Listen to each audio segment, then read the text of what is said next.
Okay, what was it? Twist, twist, twist. C.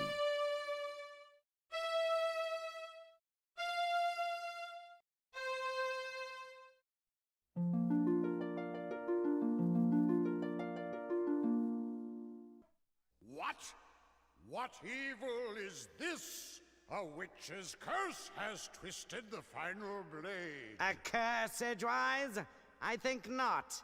It would take more than a mere witch's curse to ruin my plans.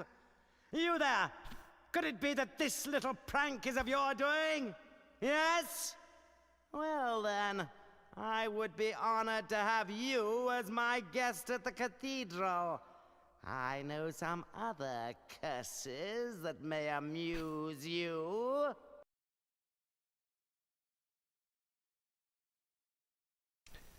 We're already 2/3 through the game or so, maybe even I'm further. getting really tired of this. Allow me to introduce myself. I am Bishop Mandible, trans-ultimate apostle of the anti-secular conclave of clerics. I know. Am I expected to kneel? Silence, you impudent punk! This is my assistant, Cobb. Charmed, I'm sure. And you require no introduction. Your cloak and staff betray your origins. But I must say I'm surprised to find you here. It's been quite a long time since any weaver bothered to leave that dreary little rock you call home. Loom. So provincial. I can't help but wonder what impelled you to leave it now. His Excellency asked you a question. I know. I'm ignoring it. Ah, recalcitrance. I see. Shall I fetch the instruments of persuasion, Master? Please forgive my assistant his eagerness. I fear Cobb is not very worldly. He does not understand the dangerous power of a weaver. Dangerous? Your Reverence, him? Quite dangerous indeed, my dear Cobb. In fact, he could burst this flimsy iron cage open with hardly a second thought. That's impossible, most exalted one. I inspect the locks personally every fortnight. Observe and learn then, for even now your prisoner plans his escape. And now I can do nothing else than actually do what he says, opening this cage. There's no other thing I can cast a spell on.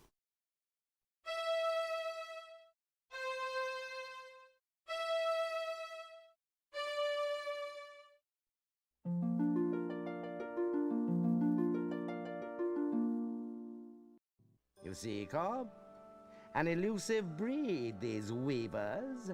Fortunately, however, they're quite helpless without their weaving sticks. That distaff will never work for you. Oh, no, my young friend, you're quite wrong about that. Come, let me show you why.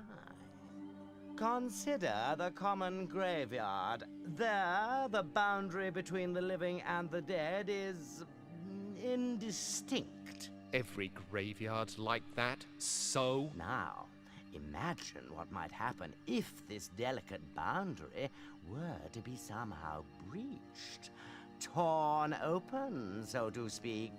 It's not that simple. You can't just rip the pattern apart like an old rag. But it is that simple, my boy, and I can. I have only to lift this rod, and the legions of the dead will stream forth onto the plane of the living. A vast army of the dead, nourished by the shepherd's flocks, armed by the artisanship of the blacksmiths, guided by the glassmaker's spear. All under the spiritual leadership of one supreme commander, me! Whoops. The final hour is now at hand.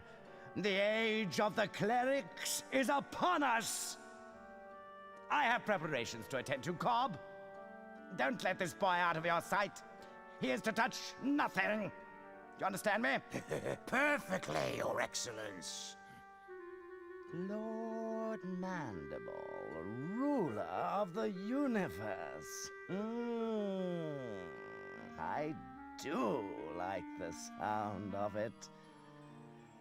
I'll have to change my stationery. You're not so dangerous now then, are you? So this guy is Cobb. He's the guy to ask about Loom in Monkey Island. Let's look at this thing. Keep away from that. His Eminence said not to touch anything. I wasn't gonna touch it. Just looking, Cobb, that's all. Just looking, eh? Well then, perhaps we can do a bit of a trade. How about I let you look in the sphere If... what? Well, the legends say that to gaze upon an uncloaked weaver brings death. Naturally, we clerics aren't given to such silly superstitions, but I'm curious. Let's answer this one once and for all, shall we? No! Okay. May we have some quiet, please? I can't even begin to invoke the dead with all that screaming. That Well, was you can't say he wasn't warned. the animation of Cobb dying was not an animation that's in the 16-bit version. It just cuts away to Mandible and a big ah appears and scream, and then he says his text and stuff. Interesting to see how he dies.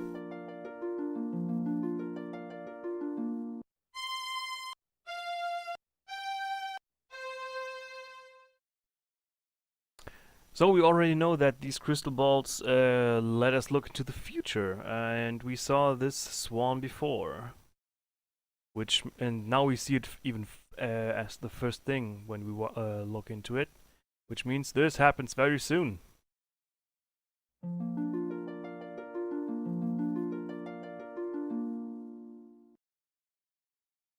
This as well.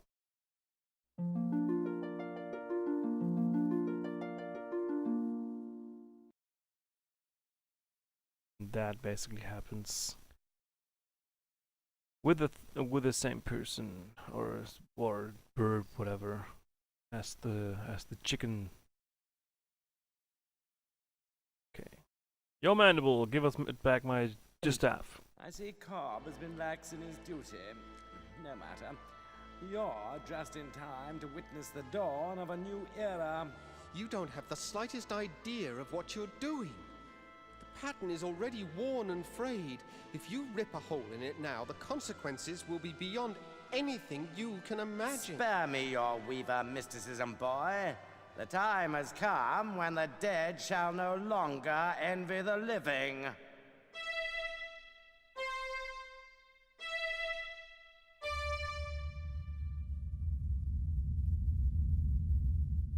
You've torn the pattern completely open. And with it, the eyes of the dead. Behold! I have a very bad feeling about this. Star Wars references. Who dares disturb the peace of those who sleep? I welcome and greet you, noble spirit. I am Bishop Mandible, Transultimate Apostle of the Anti-Secular Conclave of Clerics. And whom have I the honor of summoning? I don't think I want to be part of this conversation. No one obeyed any summoning of yours, foolish mortal. I have summoned you. I am Chaos. You have merely opened the door, and I have passed through it. For this, you shall be rewarded. Join me now, as my slave.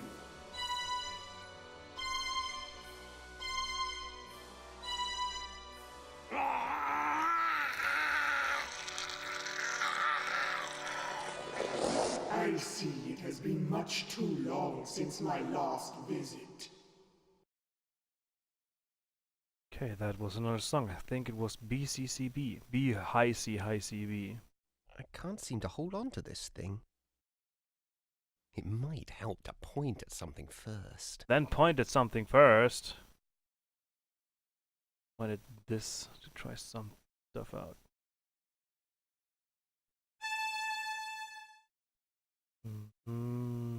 Yeah.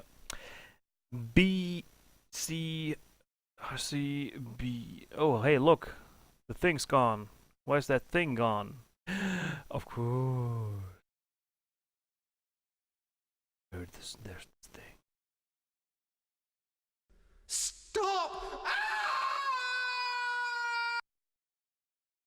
All these Mortal Kombat-like sounds. Man, I love them. Okay, there are many rips in the pattern of reality. And every single rip points to another graveyard we already visited. The first one was the graveyard at Forge. This one's the graveyard at the Shepherd's Guild. This is the graveyard at the Glassmakers Guild, and I think there might be another rip for the graveyard at Loom, the island where Bobbin came from. But all the way to the left is something else.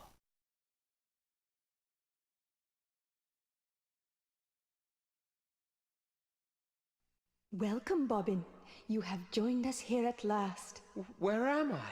You are outside the pattern, the home of the dead, and of those transcended. The Shore of Wonder? Yes, Bobbin, the shore of wonder. And you are the first to behold it with mortal eyes. Nothing to point at except this swan. Your journey has been long, and you must have many questions. You're the swan that appeared each year on my birthday, aren't you? You saw me clearly then. I was never sure, but those visits meant so much. My only chance to watch you grow. You see, the elders forbade me to set foot on Loom Island just after you were born. I thought you came to visit me, but I never quite believed it. Call it a mother's curiosity. For indeed, Loom Child, that is who I am. My mother is a swan? Indeed.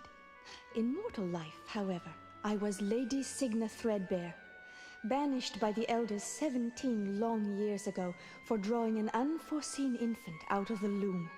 How I've longed to know you, and you to know me, my son. Liar. That's just not true. My mother is buried in the Weaver's graveyard. Dear Hetchel, she and the elders put that stone there so you wouldn't ask too many questions. Hetchel vowed to protect you forever, Bobbin. She is my dearest friend, and she loves you very much. But I fear her love has driven her to recklessness. What do you mean? Where is she? She flew off to Loom Island to confront the dead ones. The dead ones are after her? It's not Hetchel they're after, my son. They want the loom itself. If Chaos masters its secrets, the pattern will be hers to control. Hetchel plans to destroy the loom if Chaos doesn't consume her first. No, I've got to go back there, now! You won't get far in that direction. The loom lies beyond the lake. No, you must try a more subtle strategy. Oh. What do you propose? The dead ones move between the holes your bishop friend rent in the pattern. If you weave the holes closed, it will be harder for them to follow you.